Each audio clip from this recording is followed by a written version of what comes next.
We're here for another episode of the Young Black Suburbans. I'm here with a very, very special guest. I say that every episode, but every episode I also say this one is very special. It's a friend for a long time, someone that has been doing a lot for boxing. Damon Feldman, celebrity boxing promoter. Right. How you doing, man? Of course. Oh, you are. Listen to this. I don't know. You're my man. Yeah. Pound. Yes. My man. Yeah, it's a pleasure to have you, man. You're my man. You know that. We've been cool for a while. 100%. I feel like we are family sometimes. We are. And but not only that, you know, my podcast, we're only what's this, episode 17? Awesome.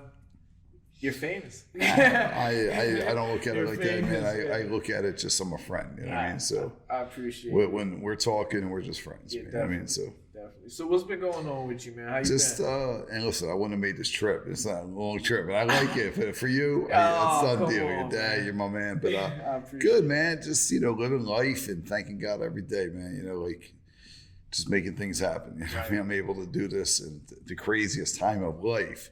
But it shows you who you are too. You know what I mean? Like you hit that brick walls, and this is nothing. Like, you know, this pandemic is nothing. Right. You know, you hit a real brick wall. That's something. You know. So yeah. And a little bit of that is because you were a fighter yourself, and that's kind of what fighters do. Yeah. People can look you up, they'll see you all over the place, but if you're from Philadelphia, a lot of people don't realize that this is where you're from. I know. Dude, where did you grow up? Yeah, I'm from Broomall, Pennsylvania. I live in Malvern now. And yeah, man, it's true, because I'll go like other states and say if I'm wearing my celebrity boxing hat, people come up and they're like, I was like, yeah, I'm not from here. Like they think I'm there, and I'm like, nah, I'm from Philadelphia. Or like say I go to a like it's funny, I went to the mall the other day and the guy came up to me and he's like, yeah, man, I hear you on Stern all the time. You're from here? I was like, yeah, actually I live about 5 minutes from here. He's like, what? He's like, that's cool. I was like, yeah, man, it's pretty cool. Yeah, man, and you've been representing Philadelphia all around. It's my home, and my kids are here. I can't leave, you know what I mean? I love going out and going traveling, but this is home, you know what I mean? Like when I go away, I can't wait to get back too. So, you know what I mean? I know exactly how you feel. Yeah.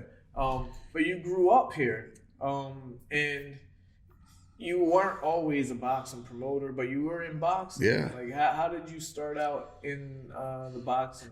Well, you know, my dad trained 6 world champions. He knew your dad very well, and my dad, you know, just a kid, man. I had no choice. You know what I mean? I had to be a fighter, probably similar like you. And you know, I just ended up falling in love with it, man. I loved it. It's weird because my mom got injured when I was younger. She became quadriplegic in a wheelchair. She was in a wheelchair my whole life, my brother's whole life, and yeah, it was like I was like, it sort of was like what do you call that? Therapy. Boxing was, because it was like I didn't realize it then, but you really take a lot of aggression out in boxing. That's why even you train people, it's great for just relieving stress. And it was just a great opportunity. And I just fell in love with boxing. Like Frank the Animal Fletcher, you know them? Yeah. Frank the Animal Fletcher, Anthony Two-Gun Fletcher, they helped raise me. Okay. And Anthony, when they were living in my house, because my dad would train them, and it was like a little training camp out in Broomall, Pennsylvania. And I just fell in love with boxing. Went amateur, you know, 8-1. Yeah.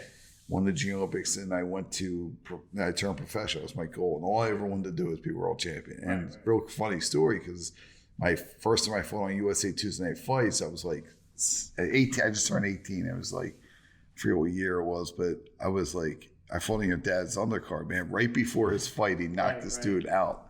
And it was like, I was like, damn, I'm fighting right before Tim Witherspoon. And I was like, I didn't even know what to feel. Like, it was just amazing, and it was just great. And Marty trained you as well, your dad? No. My dad was always in my, like, Al Fennell. Do you know Al? No, Al Fennell, Fred Jenkins. Yeah, like, they're like my dad's guys. You know what I mean? So, but they were like, I always trained Elvin Thompson, the Rev. The Rev's my man, you know, like, he's like an uncle to me. And I started at Southwest Boxing Youth Center in 52nd and Woodland in Southwest Philly, and then I started in a champs gym in North Philly. Yeah. Right, and you turned pro. How was that?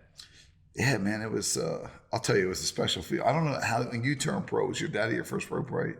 Yeah, he was my trainer. Okay, I wasn't sure because I knew he was in England. Yeah. I'll tell you that feeling. I fought it. Look, honestly, like I fought a guy who couldn't fight at all. You know what I mean? Right. Fast knockout.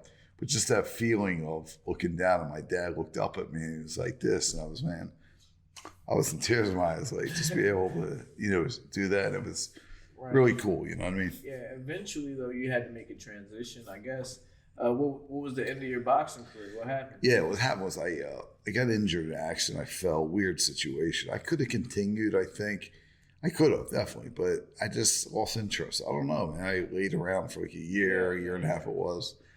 I just started getting into other things. When you're that young, that's the way it goes, and that's what took me into this path, Right, and you started celebrity boxing. Yeah. 20 years ago, man. 20 years ago. That crazy, dude. Wow. Yeah, I was 25 years old. Yeah, it's crazy. All kinds of different celebrities on there. Who was the first match that you made? So my first ever celebrity boxing event was, I did a local guy, a radio guy, Diego Ramos from Q102 Radio took on John Bolaris, the weatherman, right? And that was the first ever one that I got the opportunity to meet with Fox and, Dick Hart Productions. Wanted to work a deal out with me. So I just worked a deal out with them, took a step aside deal. And I started continue to do it with Tanya Harding, all of them back in 2004. Just rolled it, man. Rodney King, Coolio, Jose Canseco, Danny Bonaducci, Tanya Harding, Octomom. If you're in the tabloid world, you fought for me. You know what I'm saying? Right. All over. I partnered with different companies. Right. I never really took it serious, really, to the last few years. I took it as a business model. I got my business CFO is Mark Shiroki, and my attorney, Jackie Barkner. It's doing phenomenal. And we're knocking some things out. You know what I mean? So nice. And my father's fought for you in the celebrity boxing. Yeah. He said, "What are you talking? That's my man." Yeah. Well, we got to get him back on the June card, and we got to get you in. Well, celebrity boxing. You've been trying. Yeah. We'll figure Now's it out. the time. I'll say it on the podcast. If you can get what's his name, son? We talked about it before. Yeah. Who? Macho Man. What's his name? Why can't we Camacho Jr. Camacho Jr. I'll fight him. He started. Camacho. That would be really cool, man. Yeah. Or one of the Paul brothers. If you get that should, dude. That's what you should do. Dude, that's a great idea. Come on, you want to promote me? Yes. Would you do it? I'll do it. I'll tell you right now. Man. Right now, because the Paul brothers are going to be looking for name fighters. I'm a fighter. You haven't been in there. Yeah, exactly. That's what I'm saying. You have a name. Yeah. Dude, I love this idea. You're way better than Ben. I'm gonna start training. Dude, now. Jake Paul is gonna beat this guy. He's gonna knock. Who's he fighting? He's gonna knock that UFC guy's head off. Yeah. That is not gonna go one round. Like, how do you get that even sanctioned? Hold it. Let's be real. That guy's a Steph. I'm being honest with you. I seen him hitting the pads. Dude, he got hit. He hit it like this. Like, what the hell are you doing, dude? Box. I mean, get a boxing trainer. You're making $1 million. You know what I mean? So you're a promoter. Yeah. So you know the ins and outs. Yeah. You know that these Paul brothers are getting fame because of the YouTube and the they're geniuses. They are. Sales and all that. But when it comes to the real deal, you know that side of things too. Yeah. Well, perfect example. Call for me, Damon. Call. I know. I love this idea. I'm going to be honest with you. We're going to talk about this. Because I already have a plan with something. Yeah. And actually now it's just really get my mind going. That'll so what's your weight? What's your weight? 180 right now. That's perfect. Okay, so we're going to talk about this. There.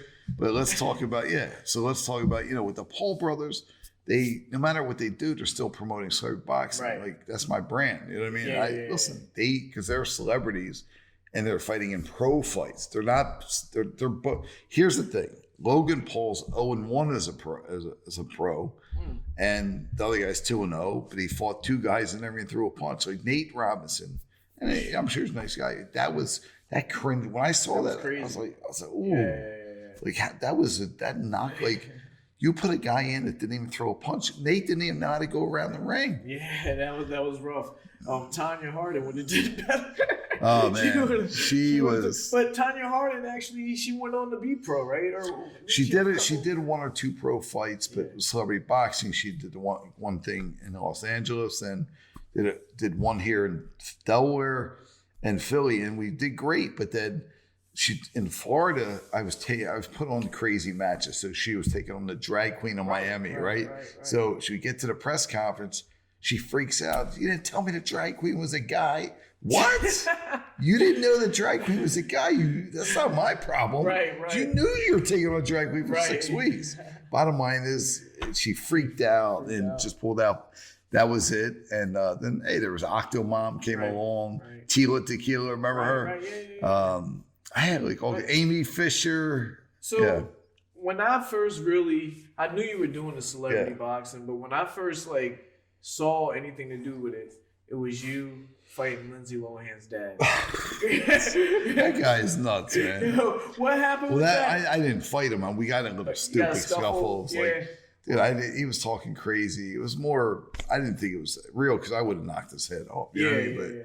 So I did just wrestled him around. But but he was also, but he was all part of building where I'm at now. You know what I mean? So I have no problem. You know what I mean? Right. And one more controversial one that's more recent is Teen Mom. That fight, it didn't go off, but everybody was anticipating that, and they wanted to see her really get beat up. I know. But the other girl, what was it? Hoops? Hoops is cool. That girl was tough. She got hands. Yeah. So Hoops was Shaq's ex, and Farrah, what happened was something crazy at the press conference of Florida, and the next thing you know, she's asking for 6 first-class flights and 36 hotel rooms. I was like, come on. Floyd Mayweather doesn't do that shit. What are you talking about? Floyd Mayweather doesn't ask for that stuff. You know what I mean? And that was it. That was her way out. But then I also did the one with Lenny Dykstra. Right. He's going to take on this bagel guy. And Screech actually stepped in. God rest his soul. But it was just, it's been a journey, man. It's it's taken me on Howard Stern 27 times and a lot of different things. And I'm able to talk to you. Definitely, you know what I mean? What do you enjoy most about these shows, though? What keeps your fire burning? I got to put on the next show. Well, I always knew there was light at the end of the tunnel, and at the end of the rainbow, there was going to be a pot of gold for me. And I think that's what I'm paying off. It's going to be paying off soon. So pretty much, honestly, I love what I do. I don't know anything else to do in life. And this is my goal, my dream, and I'm making my dream happen. You know what I mean? And it's really a feeling, because I hit brick walls, over the years, and stupid mistakes, and and long story short, I became successful in the worst time of my life. You know what I mean? So it's pretty cool. Yeah. Well, why would you say that it's the worst part of your life? What? No, I became successful. So I hit the biggest. I was just depressed when my dad was dying. And I had a great. So I was going to tell you earlier before. I'm sorry to cut you off, but I remember Marty be at the fight. Yeah. Still have it. Yeah. Sure. That's my man. Yeah. God rest his soul. He loves you, Tim. Him and Tim used to be friends. That was great. That's my man. But that kind of put you into a downward depression. Yeah, I hit a depression point. I was feeding him every night and just telling him, "Hey, Dad, I love you." Yeah. And he just stares, just like that, man. And this guy was an outspoken guy. So bottom line is, hit stupid drinking, DUI, stupid other mistake. I spent 13 months in jail, man. And honestly, during that time in jail, it was the therapy I always needed, because in my life, going through the crazy stuff and with my mom being injured, I never really had direction. And my dad tried, but I lived with 3 different families, and it really made me understand life. You know what I mean? And it made me think. All I could do was write my goals down. I wrote my book in jail. Oh, Stupid, the 16-minute man. Yeah, the 16-minute man. Actually, I was going to bring it to you. Sorry. We're going to get into that whole premise and everything. But it seems like you hit a rock bottom. Yeah. And now you're out of it. You're getting out of it. I promised God 5 years ago I would never drink again, and I haven't. So things are working now. A lot of your fights happen in Atlantic City. Yeah. You have a big attachment to the Showboat Hotel and the things that go on there. How is that relationship going down there with great. Showboat? Yeah, really good. The owner, Bart Blatstein's a personal friend for 20 years. He actually hired me to do a little boxing match for him years ago, and we just remained friends. And he opened the Showboat. It's just perfect fit. I bring him a lot of exposure with celebrity boxing and crowds. He doesn't have a casino yet, but he's opening a $100 million water park, unbelievable arcade this year. And to be honest with you, man, it's just his team, Connor Price, Steve Snyder, Brandon Dixon, it's just amazing people. So yeah, it's great there. And Florida, Florida is amazing. Like you were saying, that is just a place that when you go, you got to push yourself to come home. You know what I mean? So yeah. And you're referring to us being on lockdown up here in the Northeast. Everything's it's a Republican state, and they don't care. Like this guy, and there's less cases down there than there is here, and everybody's locked in. You know what I mean? Right. I just hope this ends soon. You know? Yeah. Before we get into the 16-minute man, I want people to know that you have promoted actual fights as well. You promoted me a few times. Yeah, we had some good time. And I was so excited. I couldn't. Yeah. I remember because you were like the talk at the time, and you were coming up with Witherspoon Jr. Blah blah blah. I was real excited, man. We had some fun. I fought a couple times. Yeah. Down in Essington. Yeah, the Lagoon, No, it was called like the Deck or something. Oh, the Deck then. Yeah. It was the Lagoon, then the Deck. Exactly. But what is the difference for people that don't know between celebrity boxing and promoting? You don't have to say but there is a lot of different work and a lot of different details that go into each one. Yeah. What's the difference for you? Well, see, it's sort of I have my own niche. I'm a trademark now, so I'm like I made it into a business thanks to my people and LLCs and all that. And so it's I have an entertainment. I have my own rules and regulation. We call it the Bible of celebrity boxing. You know what I mean? Like because I have what I have. A lot of people try. It's just you have to do it the right way, or it's not going to work. And listen, nothing happens overnight. You know that. Your dad's one guy who can always say that. You know what I mean? And the truth is, it's just it's a nonstop grind and going after your dreams, vision, determination. But what's the difference? I don't know. I mean, you got pro fighters going for one thing. The celebrities are sort of similar at one point because the celebrities are trying to get their names out there. Both divas. Yeah, definitely. You were never a diva. No, I'm not a diva, but some fighters. But listen, dude, you're part of boxing royalty. In reality, you really are, man. Yeah. But this show is about you. You're part of boxing royalty too. Well, I'm thanking God every day. And before, because I want to do, you guys are doing some things with bare knuckle. That's my brother. Yeah, that's your brother. We're gonna talk about but you guys are family. Yeah. 100. And I know Dave, right? Yeah, Dave. Yeah. I know him, and I met his son. Okay. And Gary Grant, Gary Grant. Oh, the ring guy. Ring guy. Nice guy. Really nice guy. Yeah. I was hanging out with them one night. Oh, cool. Before we talk about that, though, 16-minute man. Yeah.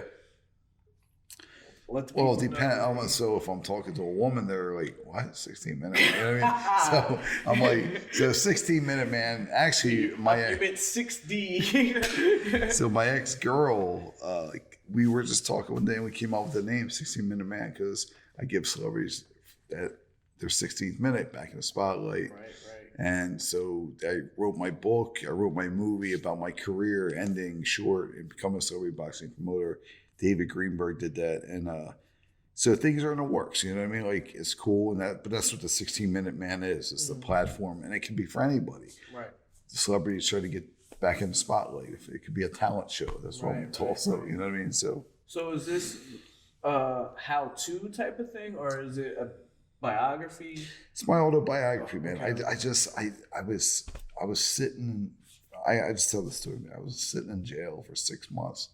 I'm like, this is really weird, man. I was like, all my connections, I should be out of here. Yeah.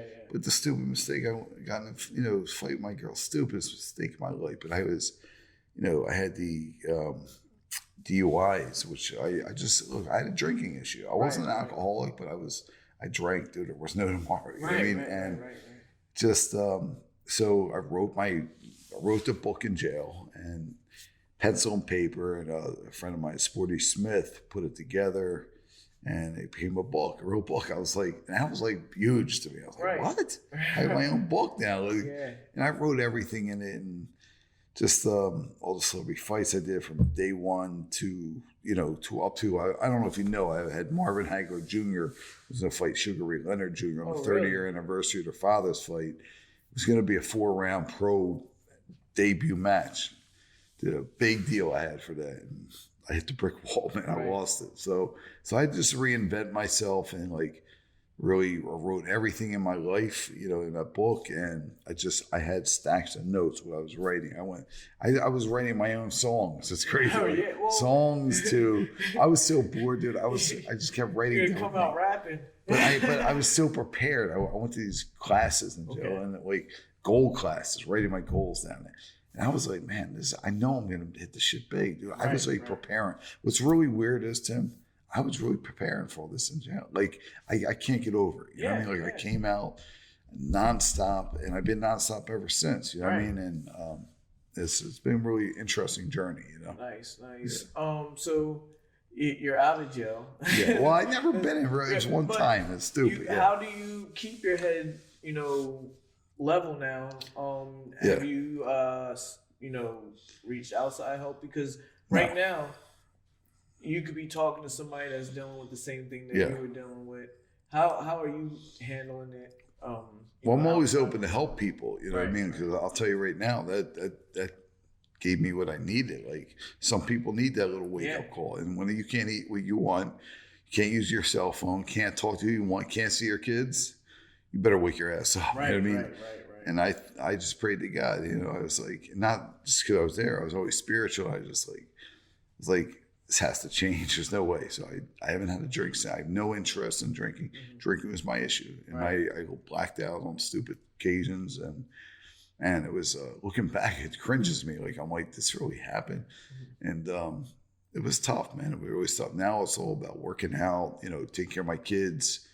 And my career, honestly, man, like it's sort of emotional because I'm really blessed to do this, and even blessed to, do this with you and your dad's was like a mentor, big brother. You know what I mean? Like, your dad's an amazing guy, man. You know what I mean? Is I know he means well for you. He couldn't wait around to see you today, though. Yeah, that's right. I love to see that guy. I wanted to talk. He wanted to really bad. He did. Well, we want to get him on the card. Yeah, I know. Listen, your dad, honestly, dude, he does not makes here. I always remember this. I remember. Was it your mom? What was your mom's name? Tammy. Might have been a sister's mom. So no. You're crazy. No, but I remember your dad. I was My mom's a short little woman. That's your mom? Yeah. I remember her. Yeah. So check this out. I was at a training camp. Dave Tiberius. I was a young guy. I was just watching.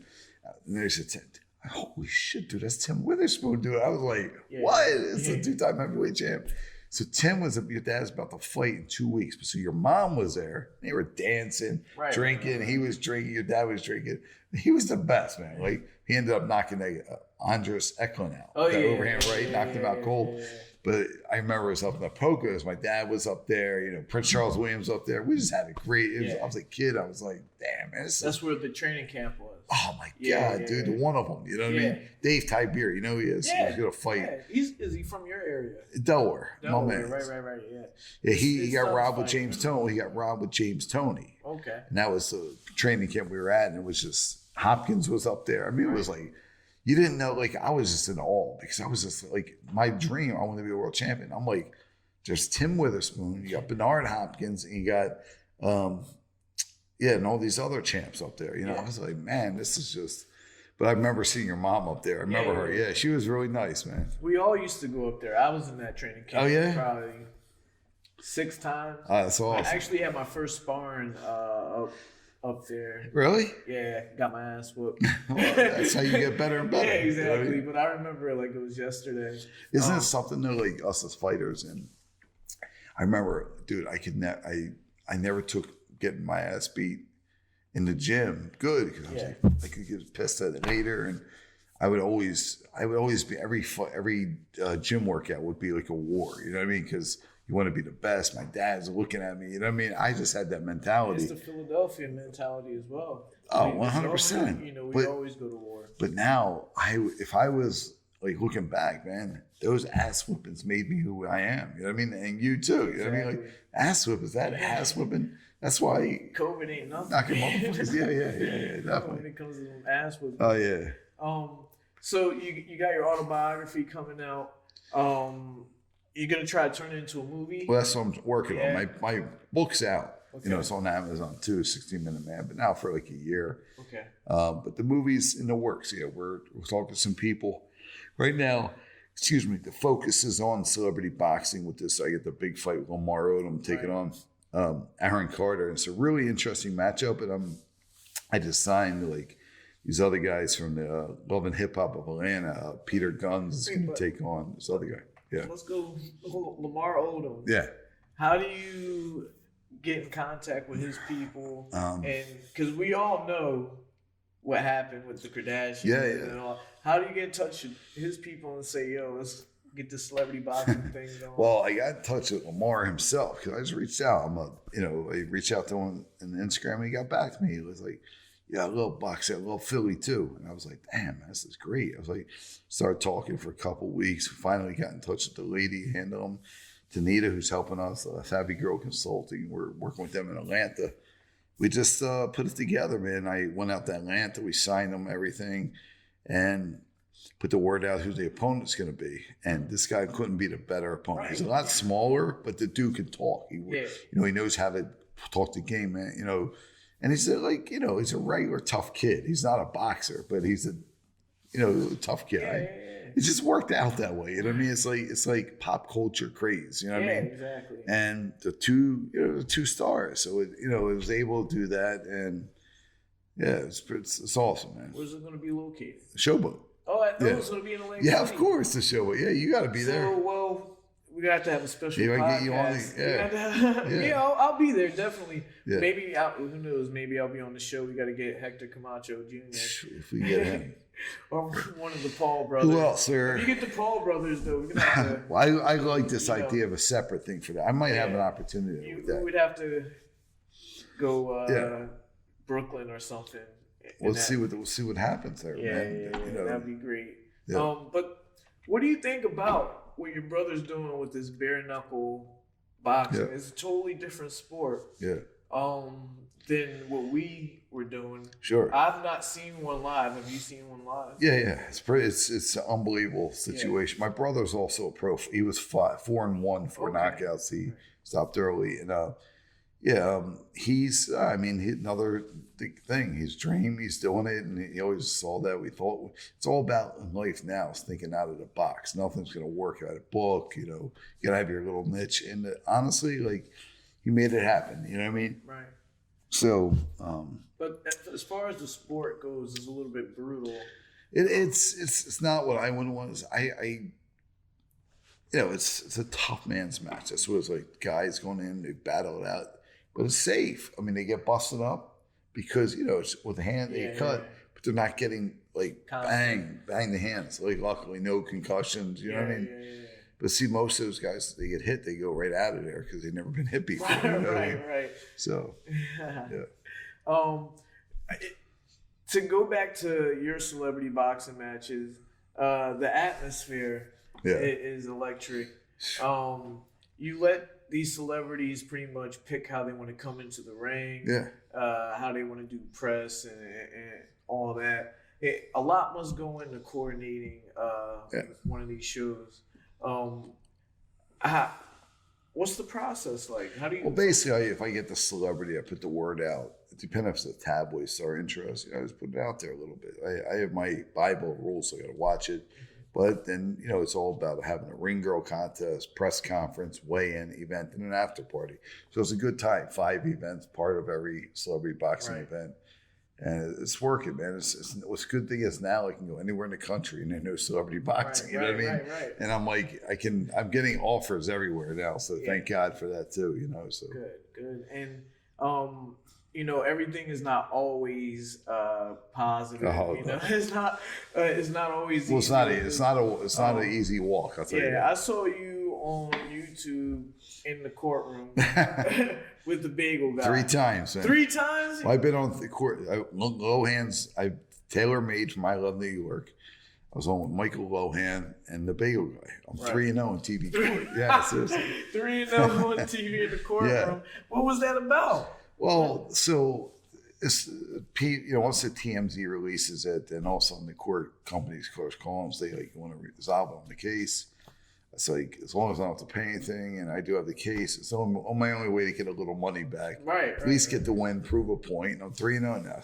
You know what I mean? So, well, actually 4-0, but no, 3-0 in TV court by beat Farrah Abraham and Jose Canseco, so it's 5-0 in court. So, but 3 on TV. Yeah. 3 televised fights. Yeah.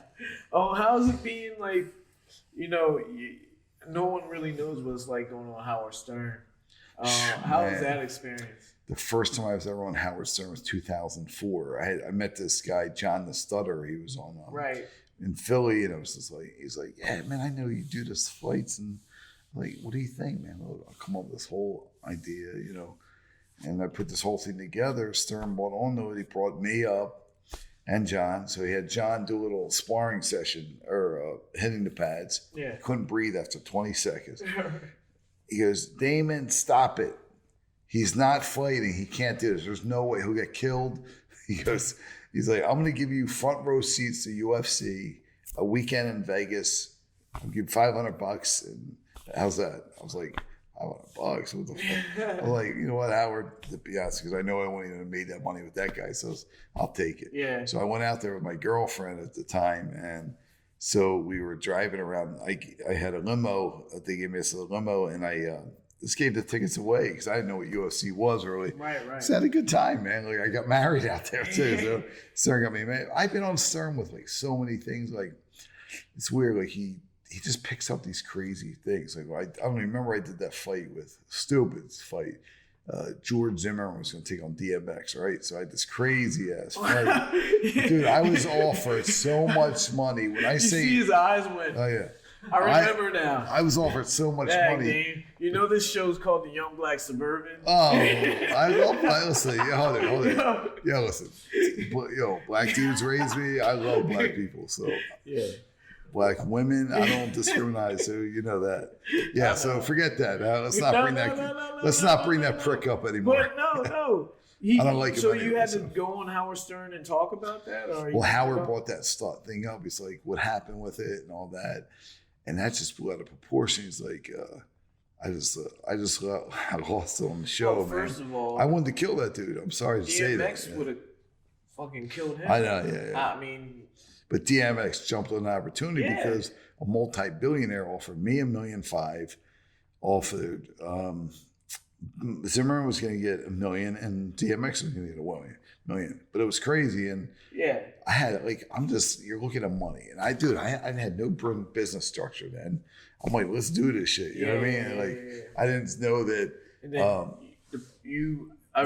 so I'm recalling it now because eventually you said, "Wait, it's too much." I think TMZ picked it up too, or something. Everybody did, but it was just too much because I didn't know what getting threats was. Like I was like, what the fuck? People that threaten me, they're gonna kill me. I was like, what? I was like, it was a stupid mistake. I made some money as well, but the money's not. There's a perfect example. Money's not worth going through that. You know what I mean? Especially like I looked at the other guy, Trayvon Martin's family was probably. Yeah, I'm sure they were probably a little upset this guy's cashing in. Then I really thought about it. I was like, I got to know with the guy. I said, dude, if I ever see him, I'm going to break your fucking I did say that to the guy. That would almost be an impossible thing to pull off. Security would have to that'd be crazy. That'd have to be in this room. Yeah, you know what I mean? It would have to be like, in a undisclosed location. That would be impossible. I actually seen DMX get arrested at a Roy Jones fight. Thank you? Yeah. Really, man? My aunt was fighting in Madison Square Garden. My uncle Salim's Lisa? wife. No, her name's was Shakur. I don't know if you remember her. Oh yeah. But what was your uncle's wife's name? Shakur. Oh, that she was. Oh yeah, of course. Salim. She passed away. Oh, I'm sorry. Wow. But she fought Lucille Riker. Oh wow. Who was the girl from $1 million baby who knocked Sure. the girl out and she hit her head. My aunt fought her in a real That's fight. crazy. But Roy Jones was fighting Lou DeVal that night. Oh, yeah. And actually, we were all Lou DeVal as we were training in the Poconos. Really? Wow. Yeah, so we all went to New York, and DMX is walking Roy Jones out. I don't Really? know what happened. He hit the fan or something like that. All of a sudden, the cops had him. Yeah. Carrying him out of Madison He is Square nuts, Garden. man. Yeah, I Bro, know. yeah, he is a nut. But he's one of those people who substances kind of, bring out the bad side in them. I know, it's a shame, man. And we all gotta make sure that when we do hit that rock bottom, we can realize and get ourselves out of that.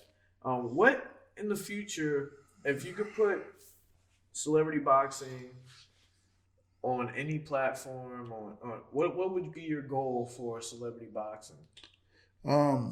Really, I want have a TV show about it, like how it's put together. I think because that's really what the people got to know. It's not like you just put together. There's a strategy here, and be able to do it is really cool, though. You know what I mean? Like, so just have a TV show how it's put together. Yeah. We are in talks with a couple TV companies from this fight, and right now celebrity boxing took off because Mike Tyson and Roy Jones Jr. and that did crazy numbers. I know Jake Paul is part of it, and they see that. I keep going. I'm always going to keep going because. So just like a cool TV show, and this is what you got to do. Yeah, you got to get a deal with Netflix. Oh yeah, or get a deal. That with, would be cool. Hulu, one of these streaming companies where they do your reality show side of. I love that, man. 16-minute man. That's a great idea. And then they also carry your celebrity boxing matches pay-per-view. Everybody has to pay for them on these apps now, DAZN and all that. Why doesn't Netflix have fights on there? Where they should be, dude. Celebrity boxing is the perfect. Where are they based out of Netflix? Are they overseas? This is just something popped in my head. I love it, man. It's good thinking. Definitely good thinking. We can figure that out. Yeah. But I think maybe you versus Jake Paul in the first one. Right? I don't care. Put both of them up there the same night. Either one, Hey, you have the name, man. Let's think about this. Look. Money talks, but we can get it done. It's not really. I'm glad we met. That's the reason we met today. Because I was with Paulie Malignaggi. Remember him? Yeah, because he did the bare knuckle thing too. Yeah. So we had dinner the other night for it, and we were talking some business, and this could be something. I ain't fighting Paulie. Nah. You. That's my man. Yeah, definitely. But I love this idea. So. Yeah.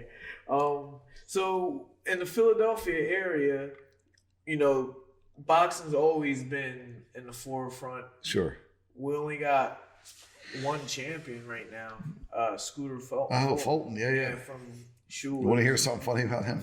That's my man. Yeah. So 3 years ago, after I was going through my tough time, I called an Uber. He picked me up in an Uber. He was an Uber driver, dude. Wow. And he picked me up. We talked. We took a picture. He's a cool guy, man. Really nice guy. And I'm happy for that guy. He won it. And what about the other guy? Yeah. Oh, went from Uber to. I tell that dude. Yeah. And what's the other guy? Remember, he was the junior middleweight champ. Yeah. Julian Williams. Yeah, Julian Williams. Well, yeah, Garcia, Hopkins, and recently, who else? Yeah. Farmer. Yeah, Tevin Farmer, who I fought. You did fight? Yeah. I didn't know. The draw was it?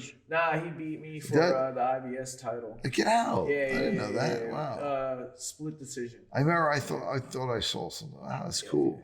Hey man, he has hands, man. And Tevin Farmer, man. He's a real good guy too. Yeah. He's humble. Yeah. He's not somebody who. No one thought. Whoever thought anything of him? Did they stay dedicated? Well, he was beating everybody. What happened? How we got to fight was he was a stand-in for somebody that I was supposed to fight for that title, and we kind of picked him because he was on a losing streak. Yeah, I know, dude. He was And then we fought, and he squeaked by and won the fight, and then never looked back. It's awesome. You gotta respect that. I fought on the card with him in North Carolina after that. We hung out, chilled. He's a good guy. That's awesome. Yeah. What's up with your boy Terrence Rainey? Oh, Terrence is funny. Yeah, that's Terrence he's in Arizona now. Yeah, I know him for years. He's out there. He has a water ice shop out there. Really? I think he's doing well, man. I'm real proud of him, man. He had a dream. He went after it. And he left everything from Philly. But he did the right move getting out of Philly. You know what I mean? Yeah. And I think he's doing really well. It's really cool. Cool. Yeah. I didn't even know you know him. That's awesome. Yeah, because... He's like a gym rat, too. Yeah, like he's always in... I know him from Schuler's. Yeah. Him, Julian Williams, Fulton. Hines is up there, too. Yeah, right? Bam Hines. We're dropping names now. I got one more to ask you about. Yeah. Yamin Clothing. How you know him? Yeah. Yamin's the man. He's funny. Yeah, that's my man. No, he always comes up with like he did some hats and stuff for us. He works more with my brother though. You know what I mean? Okay. I like Yamin's a hustler, great guy. Though. He is a good guy. He sent me a message the other day. Did he? Yeah. He's always keeping in contact. Is he making shirts and hats? Did he do the Witherspoon stuff? Nah. We actually get them done right downstairs. Really? Yeah. This town, Bristol, has got everything you need. You don't got to get out of it. So what is this place? Like, this is really amazing. So Bristol Borough is like its own little country. Right. But this building. This building. Yeah. So this is Grundy Commons. It used to be a textile building where they made clothing and stuff, but now there's a whole bunch of different businesses. I was just telling our producer, they have a whiskey distillery in here. Oh wow, that's really cool. Of course, our gym, they got a dance studio. Oh, that's really cool. A whole bunch of things. I'm sure this is pretty. Is there like a downtown area here where the restaurants are? Yeah. You go down Mill Street. Oh yeah, nice. And all that. But what we're gonna do is bring celebrity boxing to Bristol Borough, and we're gonna do like a. Might be able to do it right here, a small event. Well, what I did was I did my first amateur promotion in the courtyard. Oh, really? I'll show you that. Yeah, and it was outside in the summertime. That's cool. Up the ring. Had 300 seats on the outside. That's really cool. And it was great. And I'm thinking, celebrity boxing. There's a wrestling gym down the street here. I might be trying to make my wrestling debut. Get celebrity boxing. You're more of a celebrity boxing. Celebrity boxing, man. Yeah. Maybe I do. Both. The only thing is, I don't do anything in Pennsylvania. I really, honestly, I don't care. I tell the world, I just can't stand Greek serve, man. So. Why? Nothing bad. Why, dude? He's not right, man. It's just all there is to it. He's really a biased person, and listen, dude. I deal with everybody. I'm pissed off.